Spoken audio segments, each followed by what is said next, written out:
வணக்கம் அன்பர்களே, நான் உங்கள் நண்பன் doctor KR. Ramesh, Prajapati financial astrologer. உங்களை சந்திப்பதிலே பெருமகிழ்ச்சி. வணக்கம் விருச்சிக ராசி அன்பர்களே, உங்களுடைய பூர்வ புண்ணியஸ்தானமான கடகராசிக்குள்ளர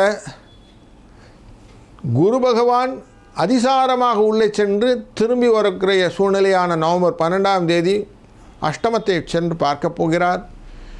மனதிலே இனப்புரியாத கவலைகள் வருவதற்கான வாய்ப்புகள் இருக்குது. எதோ எப்படி சமாளிக்க போகிறோன்னு தெரியலிங்க, ஏதோ உள்ளே வந்துட்டோம் அப்படிங்கிற மாதிரி ஏதோ பண்ணிகிட்ருக்குறோங்க, ஏதோ இன்னும் ஃபுல்ஃபில் ஆகலைங்க, ஏதோ ஒன்று மிஸ் ஆகுதுங்க அப்படின்னு ஏதோ ஒன்று தேடிட்டு இருப்பீங்க. இந்த ஒரு சூழ்நிலையிலே குருவின் பார்வையானது மீனராசி மேலே விழும், உங்களோட பஞ்சமஸ்தானம் என்கிற இடத்து மேலே. அங்கே சனி பகவான் ஏற்கனவே பஞ்சமாதிபதியாக உட்கார்ந்துருக்கார். பஞ்சமத்தில் இருக்கக்கூடிய விஷயமா இருக்கிற அந்த பஞ்சமாதிபதியும் பார்க்கிறார்.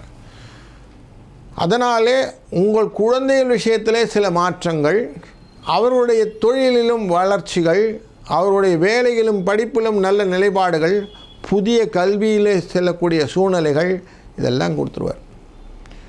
மேற்படிப்பு படிக்கணும்னு என்ன குழந்தைகளுக்கெல்லாம் இப்போ ஒரு நல்ல வாய்ப்பு கிடைக்கும்.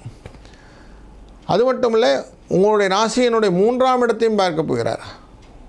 அதனால் முயற்சிகள் எல்லாம் உங்களுக்கு வெற்றி தருவதற்கான வாய்ப்புகள் உண்டாகும். இதை செஞ்சு பார்ப்போமே, அதை செஞ்சு பார்ப்போமே, இதனால் கொஞ்சம் மாற்றம் வருமேன்னு எல்லாம் கொடுக்கும். உங்கள் ராசி மேலே பார்வை விழுகிறது குருவின் பார்வை. அதனால் குருவின் கடாட்சம் கோடி புண்ணியம் அப்படிங்கிறதுனால எல்லா காரியங்களையும் நல்லபடியாக செய்யணும். சுபகாரியங்கள் சுபகாரியங்கள் எல்லாம் செய்யணுங்கிற எண்ணங்கள்லாம் வரும்.